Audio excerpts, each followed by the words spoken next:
Alors effectivement, nos deux régions sont là pour suivre le Paris-Nice 73e édition.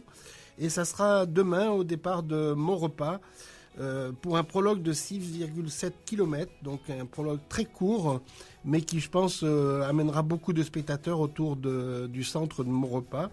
Et puis le lendemain, nous aurons le départ de Saint-Rémy-de-Chevreux jusqu'à Contres. 192 km d'étapes. Il y aura 7 étapes dans ce Paris-Nice. Ensuite, on se retrouvera au zoo du parc de Beauval à Saint-Aignan jusqu'à Saint-Aimant-Montron. 172 km, donc ça sera le 10 mars.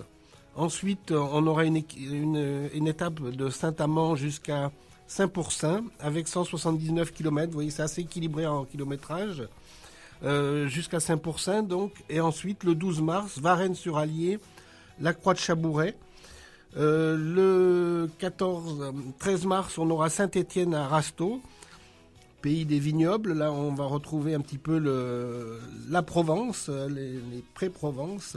Ensuite, le 14 mars, une étape Vence-Nice, 181 km. Et puis le final, Nice-Col d'Èze, 9,6 km pour cette étape.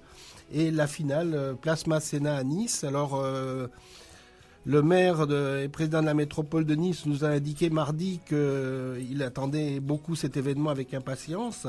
Beaucoup de choses seraient faites tant sur la promenade des Anglais que sur la Place Masséna. Donc ça sera un gros rendez-vous, 8 jours avant le départ du rallye des Gazelles dont nous avons parlé également ce mardi pour la conférence de presse avec le président niçois.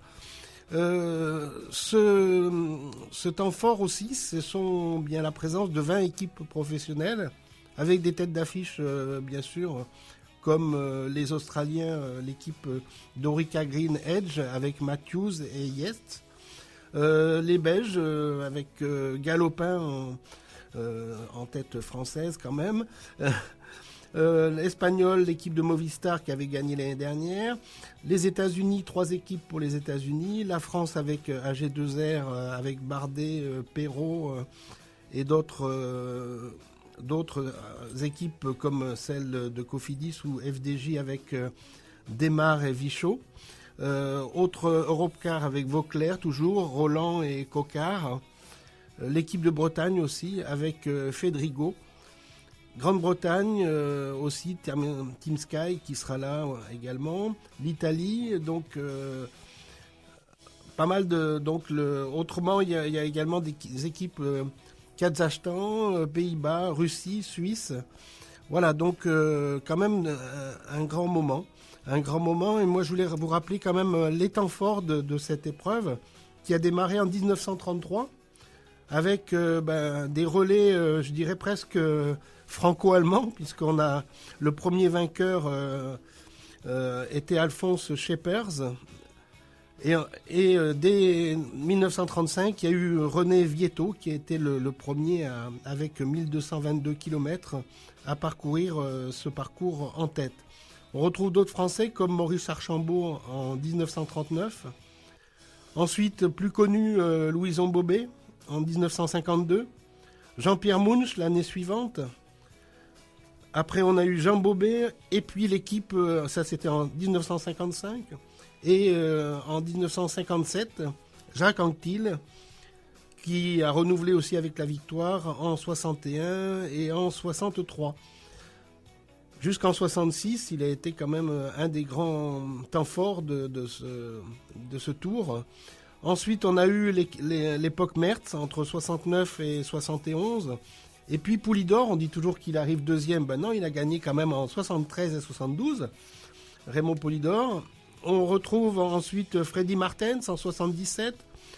Zoltemek en 79. Stephen Roche en 81. Après, ça a été la grande époque de Sean Kelly, avec quand même 7 victoires dans ce tour entre 82 et 88. Après, on a eu Indurain en 89-90. Laurent Jalabert, 95-97. Voilà, bon, donc on retrouve quand même ces grosses têtes, je dirais. Et puis Alberto Contador en 2007, par exemple, 2010 aussi. Et puis l'année dernière, c'était Mantes-la-Jolie, hein. On a eu la victoire de Carlos Alberto Betancourt Gomez en 2014, donc qui avait 1447 km. Cette fois-ci, ça sera un petit peu plus long, mais vous l'avez vu, il y aura un gros programme également. Je pense que jusqu'au col de Haise, ça va être assez dur, hein. Je pense. Il y a de quoi faire.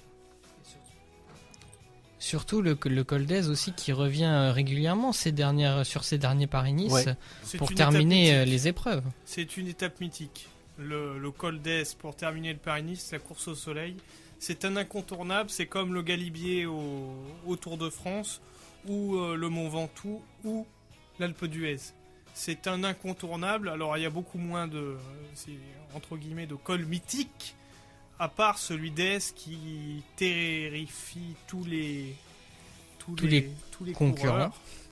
Voilà, alors quand on parle de Nice aussi, on parle aussi du stade Alliance Riviera, parce que c'est là aussi où il y a maintenant le musée du sport, le musée national du sport, et il y a pas mal de choses au niveau du cyclisme qui sont présentes dans ce musée.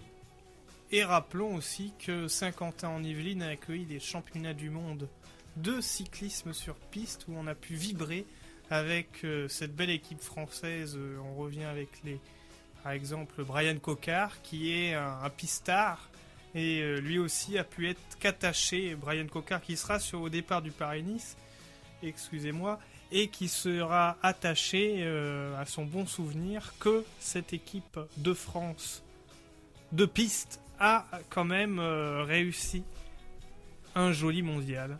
C'est le Paris-Nice cette année. Alors ces derniers temps, les vainqueurs, entre guillemets les grands noms du cyclisme ne se retrouvaient plus sur le Paris-Nice. Ils préféraient faire l'impasse. Et là on peut retrouver Froome, on peut retrouver Wiggins aussi. On peut retrouver les grands coureurs qui ont gagné ces dernières années les grandes courses. On retrouve aussi les challengers français avec Jean-Christophe Perrault, Romain Bardet également, Voilà. qui peuvent faire quelque chose. Peut-être un nouveau français vainqueur de cette épreuve. On fait un petit pari comme ça. Ça reste très compliqué pour passer devant. Faut être réaliste. L'année dernière, il y a eu un podium historique. Néanmoins, faut le modérer. Puis c'est vrai qu'on a des cyclistes français qui ont du panache, qui montent, qui sont sur une phase ascendante.